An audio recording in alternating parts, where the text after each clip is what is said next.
March 1945. The walls of the communications bunker trembled with each explosion that tore through the German countryside. Gertrude Miller, 27 years old, sat before her radio equipment, her fingers moving mechanically across the transmission keys. She was one of thousands of women who had become the invisible backbone of the Wehrmacht's communication network, translating the chaos of war into coded messages that traveled through the ether. The air raid sirens had been wailing for hours. Outside, the sky burned orange and red, painted by the fires consuming what remained of the military base. Gertrude knew the end was near.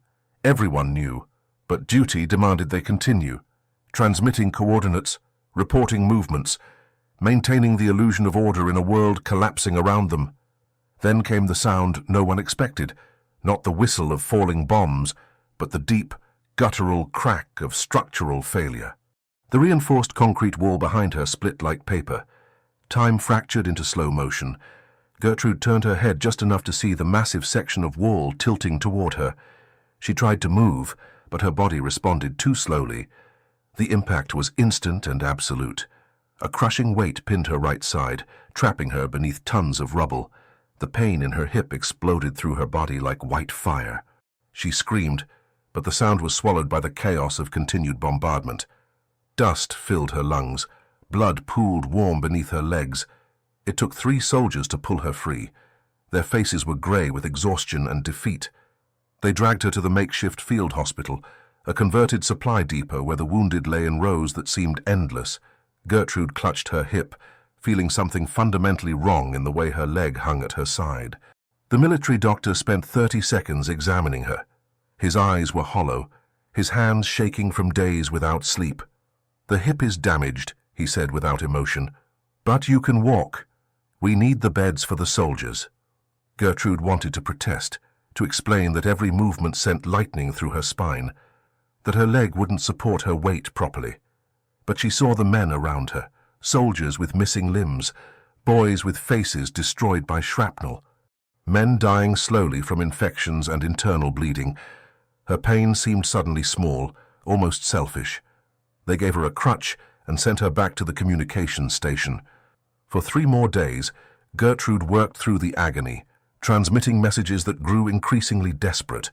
Retreat orders, requests for reinforcements that would never come, final communications from units being overrun. Her hip throbbed with each heartbeat, a constant reminder of fragility. On the 4th day, the Americans arrived. Gertrude heard the engines first, American tanks, their treads grinding against the broken road. Then came the soldiers, moving through the base with weapons raised. Someone shouted the order in German, "Surrender, the war is over." Gertrude reached for the pistol she kept hidden in her boot. Her hand trembled as she felt the cold metal. She thought about her mother's last letter, about her brother fighting somewhere on the Eastern Front, about everything the propaganda had taught her to fear about capture. But what happened next would shatter everything she believed she knew about her enemies. The American soldiers entered the communications bunker with weapons drawn, their boots crunching over broken glass and debris. Gertrude remained seated, her hand still gripping the pistol hidden beneath her uniform. Her heart hammered against her ribs. Everything she had been taught about the Americans flooded her mind. The propaganda films, the horror stories whispered among the soldiers, the promises that capture meant humiliation, violence, death.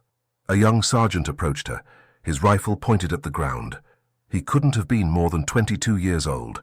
His eyes scanned the room, taking in the destroyed equipment, the scattered papers, the blood staining the floor where Gertrude sat.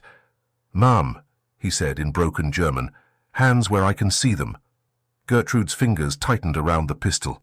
This was the moment. 1 bullet. It would be quick, better than whatever awaited her as a prisoner. She had heard the stories about German women captured by enemy forces.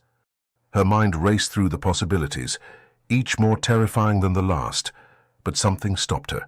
Perhaps it was the exhaustion that had seeped into her bones. Perhaps it was the way the sergeant's voice lacked the cruelty she expected. Perhaps it was simply that after years of war, she no longer had the strength to pull the trigger.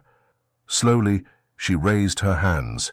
The pistol clattered to the floor. The sergeant moved forward cautiously. He kicked the weapon away, then noticed the way Gertrude sat in, her right leg extended awkwardly, her face pale with pain.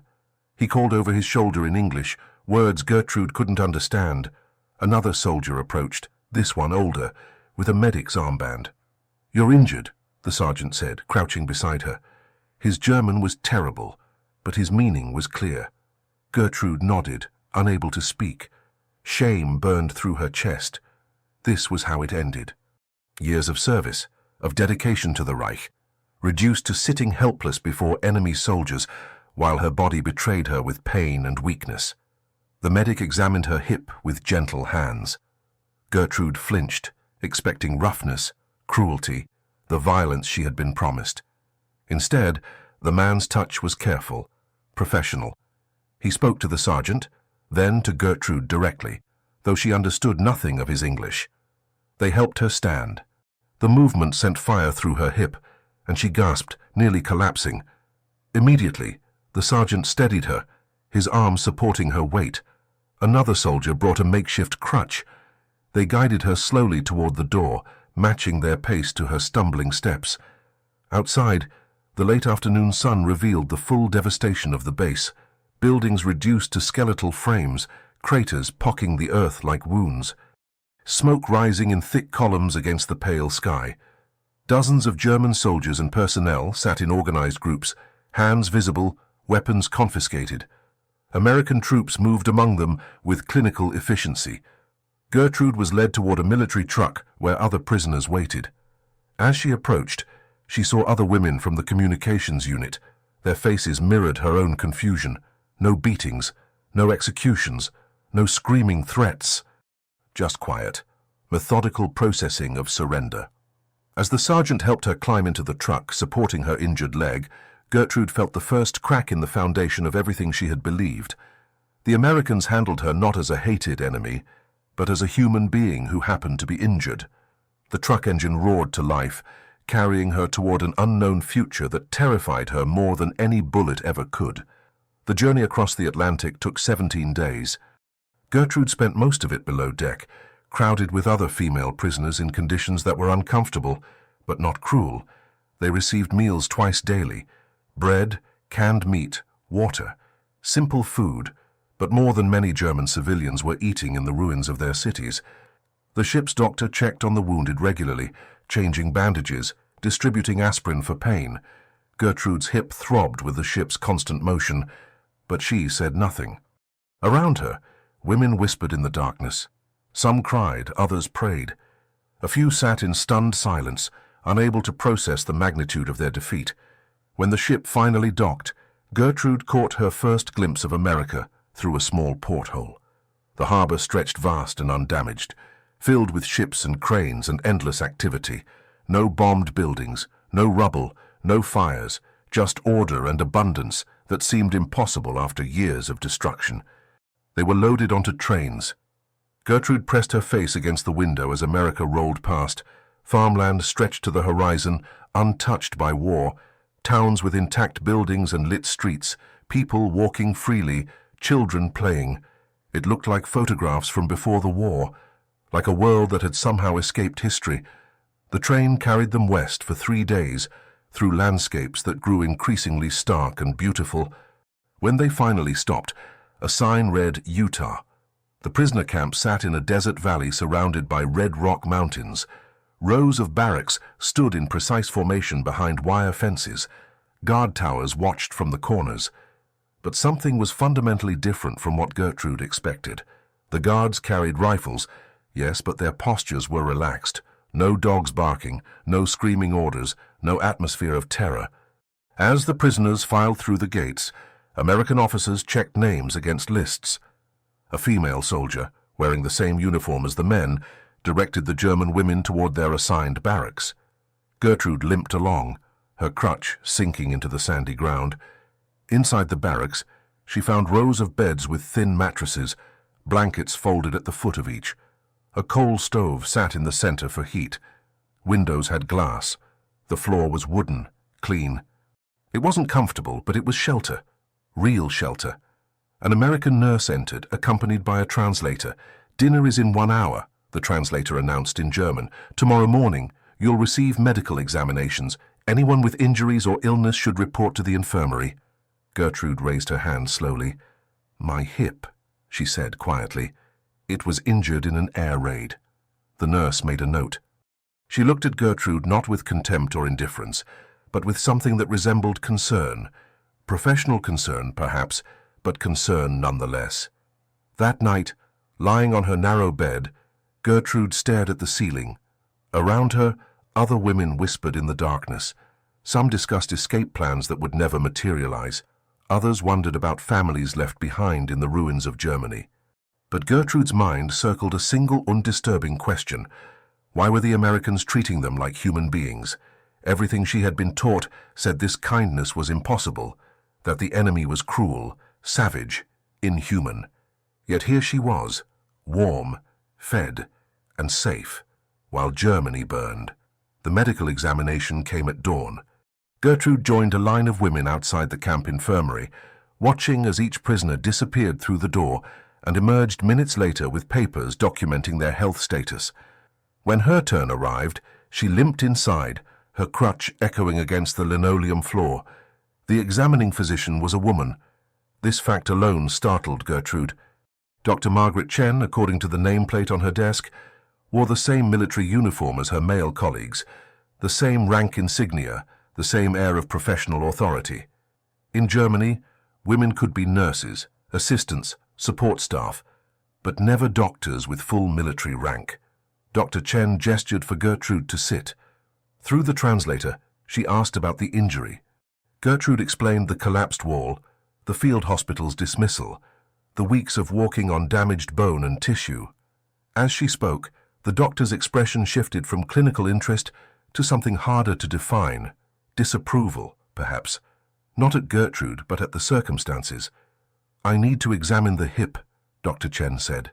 Her hands were gentle as they probed the injury site. Gertrude winced, biting back a gasp. The doctor made notes, then ordered X-rays. The radiography room was equipped with machinery Gertrude had only seen in photographs. The process took minutes. When Dr. Chen returned with the films, she held them against a light box, pointing to shadows and fractures that meant nothing to Gertrude, but clearly told the physician a complete story.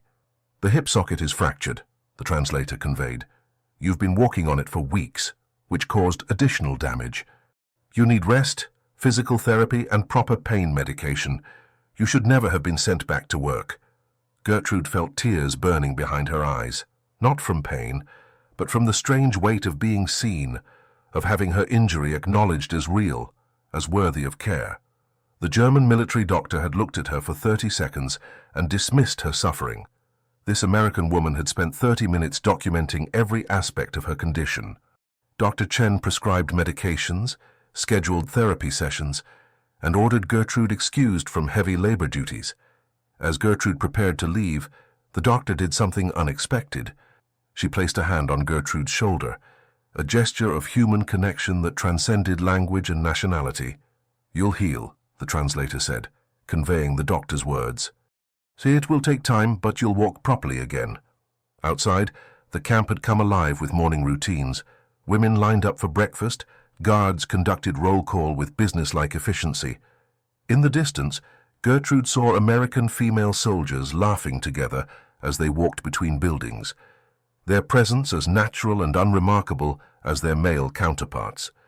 That afternoon, lying on her bunk with medications dulling the constant fire in her hip, Gertrude opened the small journal she had managed to keep throughout her capture.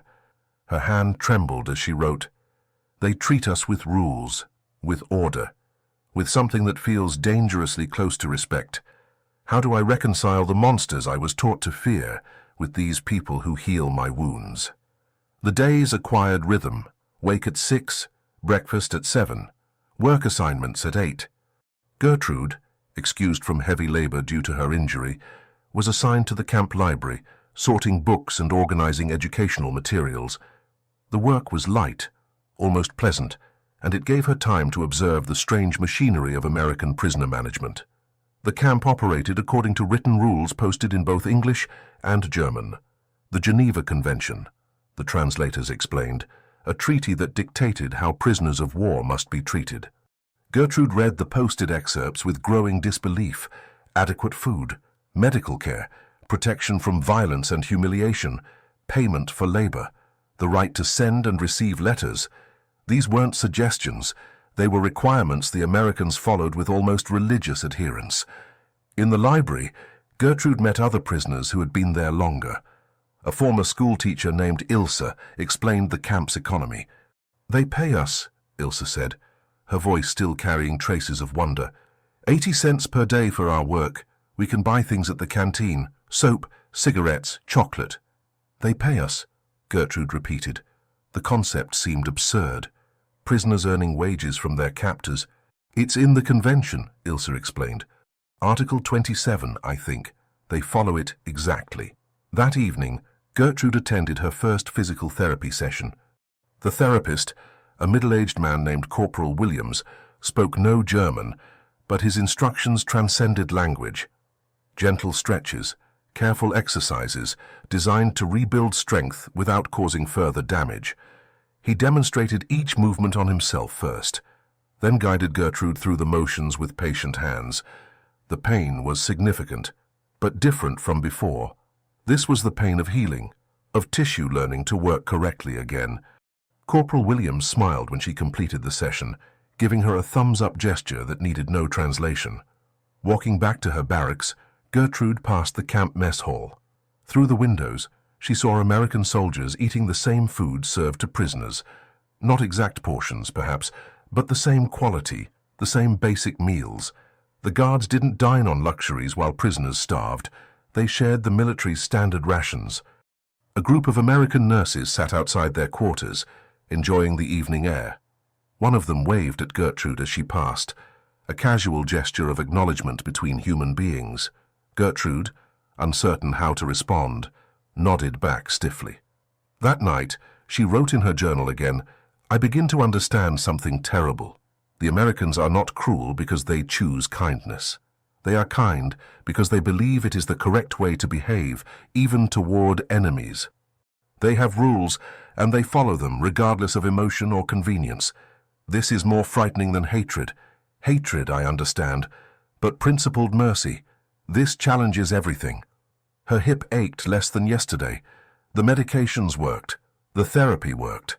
Her body was healing in the hands of people she had been trained to consider monsters. In the bunk beside her, a young woman named Eva wept quietly, having received news that her city had been bombed. Gertrude reached across the narrow space between their beds and took Eva's hand. They sat in silence. Two enemies of America being treated with more humanity than either had known in their own country's final desperate months. The letter arrived on a Tuesday morning in late April. Gertrude recognized her mother's handwriting on the envelope, but the paper felt thin, fragile, as if it had traveled through hell to reach her. She sat on her bunk, hands shaking as she unfolded the pages. Her mother's words were careful, measured, trying to soften blows that could not be softened. Their city had been reduced to ruins. The house where Gertrude had grown up no longer existed, just a pile of rubble marked by a makeshift cross. Her father had died during the final bombardment, crushed in the cellar where he had sought shelter. Her younger brother, Franz, had been missing since the Battle of Berlin. No body, no confirmation, just absence. Gertrude read the letter 3 times before the words fully penetrated. Then she walked calmly to the latrine, entered a stall, and vomited until nothing remained in her stomach but bile and grief. She spent the rest of the day in the library, mechanically shelving books while her mind spun in circles. Her father was dead. Franz was gone. Her mother lived among ruins, scraping survival from the ashes of a defeated nation. And Gertrude sat in Utah, eating 3 meals daily, sleeping in a heated barracks, receiving medical care that had already improved her mobility. The guilt was a physical thing, a weight pressing against her chest that made breathing difficult. That evening she skipped dinner. Several other women in her barracks had received similar letters. The mail system had finally caught up with them, delivering months of accumulated news in a single devastating batch. Eva's entire family had perished in Dresden. Ilse's husband was confirmed dead on the Eastern Front. Another woman learned her children had been evacuated to relatives in Bavaria, their current whereabouts unknown, the barracks filled with quiet weeping. Some women stared at walls, others clutched letters until the paper crumpled in their fists. Gertrude sat on her bunk, her journal open on her lap, unable to write anything. A knock came at the door. Dr. Chen entered, accompanied by 2 American nurses and the translator. They had heard about the letters. They brought tea, tissues, and something unexpected: permission for the women to gather in the recreation hall if they wanted to talk, to pray, to simply sit together in their grief. "We're very sorry for your losses," the translator conveyed. Dr. Chen's face carried genuine sympathy. "If anyone needs to speak with someone, we have chaplains available, or medical support if needed." After they left, Ilse laughed bitterly. "They apologize for bombing our cities while treating us better than our own government ever did.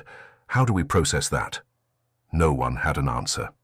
Late that night, unable to sleep, Gertrude finally wrote in her journal, "My father is dead, my brother is missing, my country is destroyed, and I am here, safe, healing, eating food I didn't have to forage from ruins.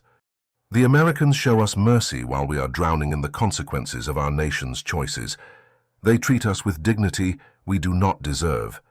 This dignity is harder to bear than any cruelty could be. Cruelty would make sense. Cruelty would fit the narrative I was taught. But this kindness, this adherence to principle even toward those who fought against them, this breaks something inside me that I cannot name." August 1945. The war in the Pacific ended with news that seemed impossible. Weapons that could destroy entire cities in single blasts. The prisoners listened to the announcements in stunned silence, trying to comprehend a world that had changed so fundamentally that even the nature of destruction had been redefined. Gertrude's hip had healed enough that she walked without a crutch, though she still limped on difficult days. 8 months in the Utah camp had transformed her physically and psychologically. Her body was stronger. Her mind was irrevocably altered. The repatriation process began in September. Gertrude and hundreds of other prisoners were loaded onto ships bound for Europe. The journey back across the Atlantic felt longer than the first crossing, weighed down by uncertainty about what awaited them. Bremen, December 1945. The ship docked in a harbor that barely functioned, surrounded by a city that barely existed. Gertrude stood on deck, staring at the skeletal remains of buildings, the mountains of rubble, the hollow-eyed people moving through streets like ghosts. This was home, or what remained of it. The Allied Processing Center sorted returning prisoners with bureaucratic efficiency. Gertrude was questioned, documented, and cleared. She was given papers, a small amount of German marks, and directions to a refugee center where her mother had registered. She found her mother in a basement apartment, shared with 3 other families. The woman who opened the door was 20 years older than the one Gertrude remembered.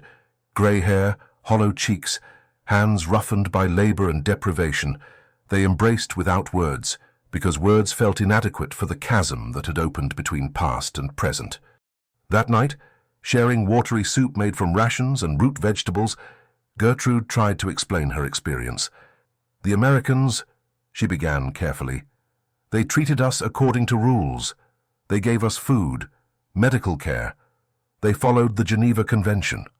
Her mother's face hardened. "You were comfortable while we starved." "No, Gertrude struggled for words.